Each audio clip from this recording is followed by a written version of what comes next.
Hola, ¿qué tal? Mi nombre es Diego Porras, soy residente de cuarto año de medicina interna con sede en el Hospital Médica Sur y vamos a repasar de manera muy breve el tema de hipertensión arterial sistémica, esto con ciertos puntos que deben tomar en cuenta al momento de resolver los casos que les puedan presentar en el examen nacional de aspirantes a residencias médicas. Entonces, podemos comenzar comentando que es una de las principales enfermedades que tenemos en nuestra población. Afecta a más de 1.000 millones de personas alrededor del mundo y esto duplica el riesgo de enfermedades cardiovasculares. Suele acompañarse de otros factores de riesgo e incrementa la carga total de los mismos. Claramente, si administramos un tratamiento antihipertensivo, pues estos riesgos se van a ver reducidos. Y por lo tanto, es importante considerar que muchos segmentos de la población que vive con esta enfermedad no tienen tratamiento adecuado o no son tratados o son tratados de manera inadecuada. Como tal, la definición es aquella presión persistentemente alta en el sistema arterial y se expresa con la relación entre la presión sistólica y la presión diastólica. Y el corte depende de la literatura. Si nos vamos a las guías americanas, tendremos que el corte será 130-80 y en las guías europeas de 140 a 90 milímetros de mercurio. Recordemos que esto, por lo menos en nuestro contexto, deben ser dos mediciones separadas y por lo menos para la guía de práctica mexicana, hipertensión mayor a 140-90, basándose un poquito más en las europeas. La norma oficial mexicana, la 030 también, pues para la prevención, detección, tratamiento y control de la hipertensión arterial, nos pone como cortes en pacientes que no tengan alguna enfermedad cardiovascular, renal o diabetes, más de 140-90. Pero si ya tienen alguna enfermedad cardiovascular o diabetes, reducen esto a 130-80. Y también la clasificación que utiliza la norma oficial mexicana es la que se utiliza en las guías europeas y lo clasifica de esta manera. Una presión arterial óptima menor a 120-80, presión arterial normal entre 120 a 129 y 80-84 de la diastólica, presión arterial fronteriza cuando esta se eleva un poco hasta los 139 y 89 de la diastólica y de ahí nos propone 3 grados de hipertensión, del 1 al 3, asociada a 140, 160 y mayor a 180. Entonces, esto está basado más en las guías europeas, pero pues es la que debiesen utilizar si van a responder a algún caso clínico en el examen nacional. La hipertensión se clasifica de manera clásica en primaria o esencial y en secundaria. Recordemos que la secundaria puede ser todas estas causas que les muestro en esta gráfica y las causas más frecuentes son por alguna alteración del parénquima renal. O sea, como causas secundarias, en primer lugar, las causas renales y de causas endócrinas, la más frecuente sería el hiperaldosteronismo. Entonces, dentro de las causas frecuentes, hablamos de la estenosis renal y de estas también cambia por la edad y el género. Si hablamos de mujeres jóvenes, si les ponen un caso con una mujer joven que debuta con hipertensión y no está embarazada, porque en eso podríamos hacer el diferencial con preeclampsia, el primer diferencial sería la displasia fibromuscular. Y si hablamos de algún paciente con alguna patología cardiovascular asociada, la primera opción podría ser aterosclerosis de las arterias renales. Esto por causas secundarias. Entonces, recapitulando, primer causa de hipertensión arterial secundaria, patología renal, y de estas, estenosis de la arteria renal, y la etiología es de acuerdo al grupo de edad y al género, y de causas endocrinas, la principal será el hiperaldosteronismo. En cuanto a la epidemiología de la hipertensión esencial, a nivel mundial se calculan 874 millones de adultos con cifras mayores de 140 milímetros de mercurio y los casos han incrementado hasta en un 43%. La causa, bueno, causa más de 9.4 millones de muertes y es el componente principal de todos los modelos de riesgo cardiovascular. Es el factor de riesgo modificable más frecuente para enfermedad cardiovascular y muerte y es más frecuente en países de ingresos medio alto. La prevalencia general en nuestro país es del 39% y hasta en un 40% de los pacientes que viven con hipertensión ignoran el diagnóstico. Aquí les dejo los costos estimados para el manejo individual de cada paciente con hipertensión y el costo de las complicaciones se acerca a los 24.000 millones de pesos. De esta diapositiva, lo más rescatable es este punto, que es el factor de riesgo modificable más común en enfermedad cardiovascular y muerte. Entonces, si les ponen un caso de infarto, de BC, de dislipidemias, de enfermedad arterial periférica y les piden cuál es el factor de riesgo modificable más frecuente o más común, o sea, en cualquiera de esas versiones, siempre pongan hipertensión como primera opción. El diagnóstico es problemático porque solo se detecta en el 60% de los pacientes por dos fenómenos. El fenómeno de bata blanca, el cual hace que hasta el 30% de los pacientes con hipertensión no se detecten. Y recordemos que este fenómeno nos da cifras tensionales elevadas durante la consulta y cifras normales en casa. Y pues justamente el uso de la medición de la presión arterial fuera del consultorio pues es apropiado para evitar este fenómeno de bata blanca. Y esto lo podemos hacer con la monitorización en casa a través de la cuantificación de la presión arterial o la utilización del monitoreo ambulatorio con un dispositivo que lo mida durante 24 horas, es decir, el famoso MAPA. La fisiopatología de la hipertensión en realidad tiene que ver con alteraciones en los determinantes, básicamente alteraciones en gasto cardíaco y alteraciones en la resistencia vascular periférica. Y por eso se han estudiado muchos mecanismos del mismo. Tiene que ver con alteraciones en el eje renina-angiotensina-aldosterona, esto por disfunción endotelial, mayor sensibilidad a la sal y lesión vascular. Esto genera mayor retención de sodio, mayor vasoconstricción y por lo tanto aumento de la presión sistólica. Otro de los mecanismos que esto más bien lo que busca es mantener una presión adecuada es la natriuresis y esto se logra a través de los péptidos natriuréticos que pues van a reducir el volumen intravascular. Otra de las causas puede ser alteraciones endoteliales que al final de cuentas eleve moléculas que generan vasoconstricción como las endotelinas y reduce moléculas que generan vasodilatación como el óxido nítrico. Otro de los mecanismos asociados es la activación del sistema nervioso simpático con mayor liberación de catecolaminas y por lo tanto genere mayor actividad simpática a nivel renal y también que genere mayor em, recolección de sodio y por lo tanto aumente la presión vascular. Algunas teorías más recientes nos hablan de aumento de la respuesta inflamatoria por los macrófagos y que esta respuesta inflamatoria puede generar aumento en la presión arterial.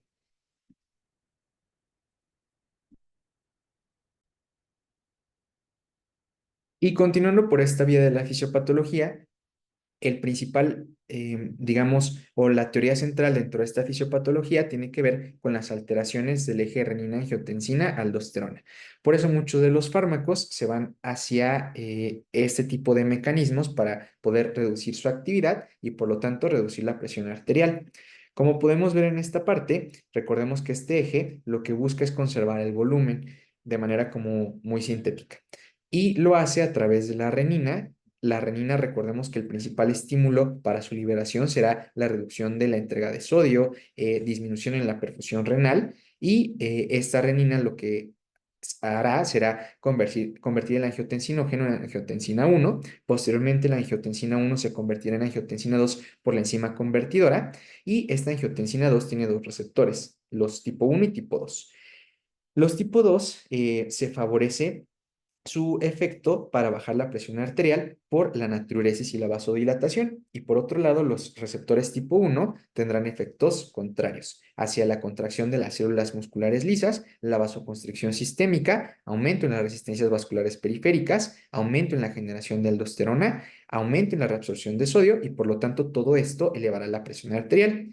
Nosotros al conocer este esquema podemos pues conocer dos blancos terapéuticos muy importantes, aquellos que inhiben esta enzima y por lo tanto bloquean la cascada de la angiotensina desde vías un poquito más altas y aquellos que son que favorecen a los receptores AT2 y por lo tanto la vasodilatación y la natriuresis.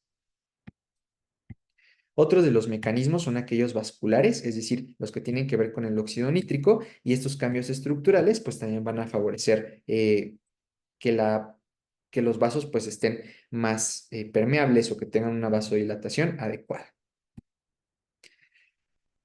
¿Cómo vamos a hacer el diagnóstico de hipertensión? El primer paso sería tener pues todos los aditamentos adecuados, es decir, una habitación confortable, con temperatura adecuada y tener a la mano un baumanómetro para medir la presión arterial. El siguiente paso sería pues tener personal entrenado y el tercer paso sería preparar al paciente.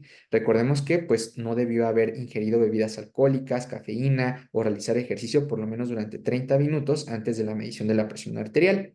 Hay que eliminar la vejiga llena, entonces le pedimos que vaya al baño y durante un periodo corto de tiempo, de 3 a 5 minutos, que repose. Finalmente debemos medir la presión arterial hay que colocar los dos brazos sobre la mesa, como vamos a ver en la imagen, y que los pies estén tocando al piso con una espalda recta. Se realiza la medición, ya sea con un baumanómetro o esfigmomanómetro, con columna de mercurio o alguno electrónico. Y después de eso se realizan dos mediciones.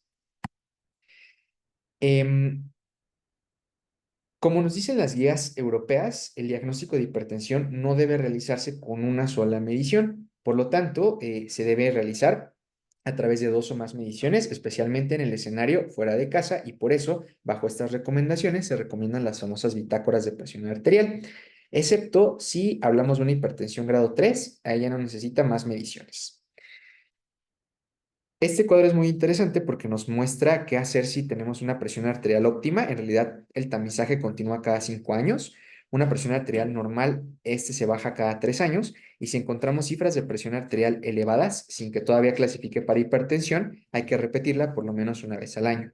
Cuando tenemos cifras mayores a 140-90, hay que realizar otra visita para confirmar el diagnóstico o realizar las medidas fuera del mismo a través del monitoreo ambulatorio, ya sea con el mapa o con el monitoreo a través de los baumanómetros por externo. Aquí hay algunas indicaciones para continuar el automonitoreo en casa y esto para eliminar los fenómenos de bata blanca, de hipertensión enmascarada, las hipertensiones que están asociadas a las posturas o postprandiales y también para evaluar la hipertensión resistente. Entonces sería parte de las indicaciones para el monitoreo ambulatorio en casa. ¿Cuál sería mejor? ¿El monitoreo ambulatorio, es decir, el famoso mapa con los brazaletes, o que solamente el paciente se tome la presión con su manómetro? En realidad, cada uno tiene sus ventajas y desventajas. La única diferencia sería que el mapa o este monitoreo ambulatorio es más caro y puede ser, pues, un poco difícil de realizar y también el paciente no va a estar tan cómodo. Las desventajas del monitoreo con el manómetro en casa sería que puede estar sujeta a errores de acuerdo con quién la mida y no tenemos lecturas nocturnas a diferencia de un mapa.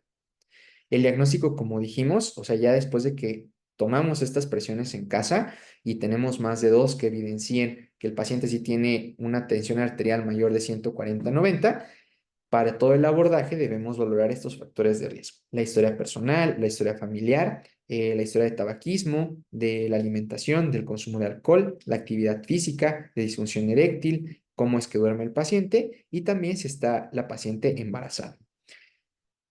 También podemos hacer un interrogatorio un poquito más dirigido hacia síntomas del sistema nervioso, síntomas cardíacos, síntomas renales en extremidades o también si tiene el antecedente de enfermedad poliquística renal. Hay que buscar también hacer el diferencial con hipertensión secundaria y para esto que sea una hipertensión en un paciente joven y el corte que nos proponen las guías son 40 años. También si hay alguna alteración renal previa, si tiene episodios repetitivos, por ejemplo, con descarga adrenérgica como sudoración, cefalea o ansiedad, si tiene alteraciones o si en algún punto le han dicho que tiene hipocalemia o debilidad muscular y esto nos podría sugerir hiperaldosteronismo. Entonces, pues hay que hacer muy enfático el diagnóstico de alguna causa secundaria.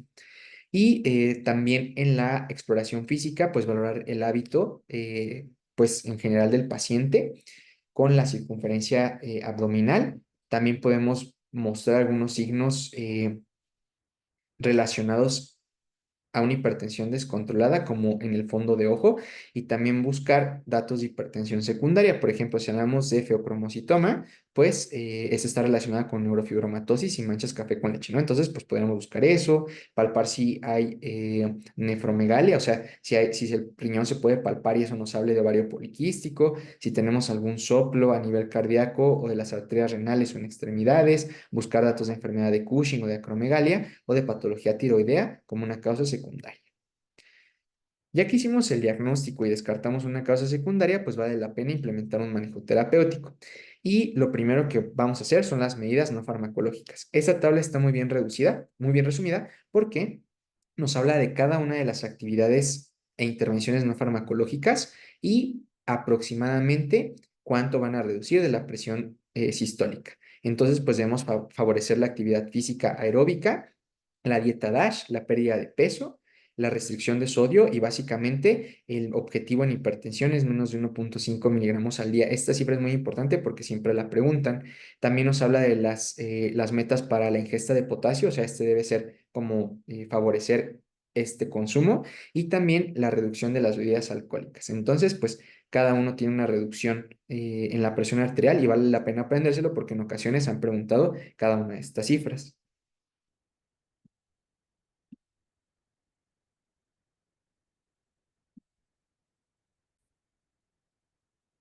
Ahora, ¿cuáles serán las metas? Ya que conocemos la parte no farmacológica, debemos fijar una meta para acordar con nuestro paciente.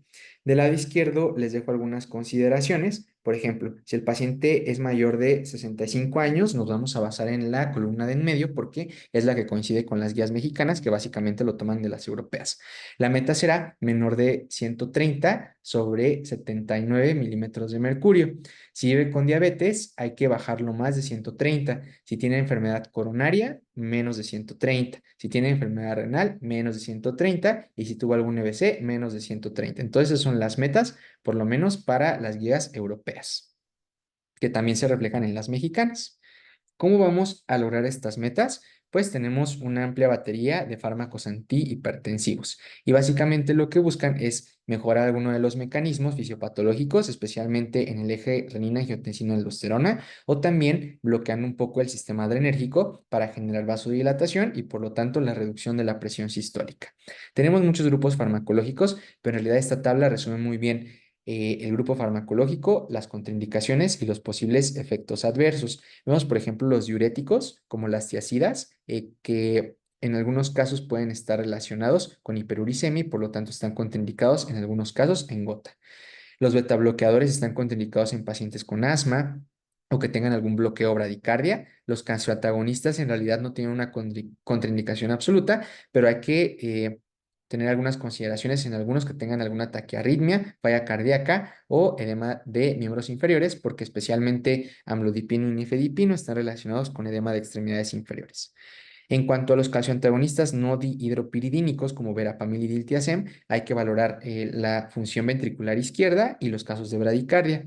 Los IECA y los ARA2, muy importantes, están contraindicados en embarazo, cuando tengan edema angioneurótico, cuando existe hipercalemia y especialmente los IECA cuando exista estenosis bilateral de la arteria renal. ¿Cuál sería la principal estrategia? Hay que fijarnos en el grado de hipertensión. Si la hipertensión ya es grado 1, inicialmente hay que favorecer los cambios en el estilo de vida y después iniciar el tratamiento farmacológico, revalorando cada 3 a 6 meses para aumentar la dosis o reducirla. En grado 2, además de los cambios en el estilo de vida, hay que iniciar el tratamiento farmacológico y el control se haría cada 3 meses. Y en el grado 3 es básicamente lo mismo que en el grado 2, cada 3 meses. Aquí les dejo otras tablas en donde viene más en extenso las principales clases de fármacos antihipertensivos con todas sus consideraciones. Vemos aquí los diuréticos tiacídicos, los ejemplos que tenemos en relación a clortalidona, hidroclorotiazida o indapamina, las dosis recomendadas, el mecanismo de acción, lo que se espera que reduzcan en presión sistólica, las reacciones adversas más importantes y algún comentario por ahí. Entonces, pues vale la pena que repasen cada una de estas tablas para que reconozcamos la manera en que actúan estos fármacos. Entonces, aquí hablamos de los diuréticos, aquí están los inhibidores de la enzima convertidora de angiotensina. Y de estos nos los ordenan como por potencia, ¿no? Benacepril, enalapril, lisinopril, ramipril y tralandolapril. Aquí tenemos los inhibidores, los agonistas de angiotensina 2 y el más potente sería el asilsartán y de ahí hacia abajo. Tenemos otros como los calcioantagonistas, aquí nos ponen el amlodipino y nifedipino de liberación prolongada. Y también en esa tabla vemos los de segunda línea como los antagonistas de los receptores mineralocorticoides, básicamente la espironolactona. Los betabloqueadores recuerden que la indicación principal será, y aquí lo ponen, los que ya tienen antecedentes de enfermedad cardiovascular o de algún síndrome coronario agudo y que también hayan desarrollado hipertensión, será como el mejor escenario para administrar un betabloqueador, pero no todos los betabloqueadores. Los tres recomendados en hipertensión será metoprolol, carvedilol y nebivolol.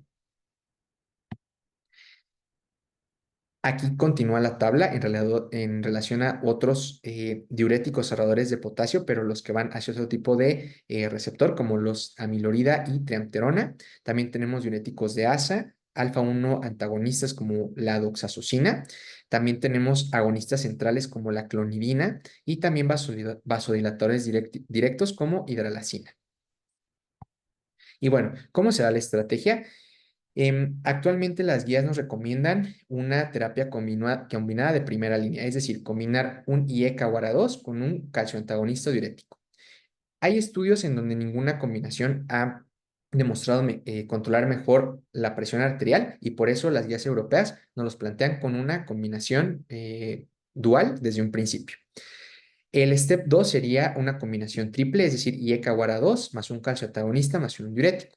Y hablamos de hipertensión resistente cuando el paciente tiene aún así cifras de presión arterial elevada con más de 3 fármacos a dosis plenas y que uno de ellos sea un diurético. Entonces, pues así se va escalando la terapia para el control de la presión arterial. Y finalmente, con esta diapositiva podemos como resumir mucha de la información entre la diferencia entre las múltiples guías que existen, pero para tips del ENARM, básense mucho en las guías europeas porque básicamente de estas es donde se sacan las guías mexicanas. Y pues ya repasamos los puntos principales. Eso sería todo de mi parte. Muchas gracias.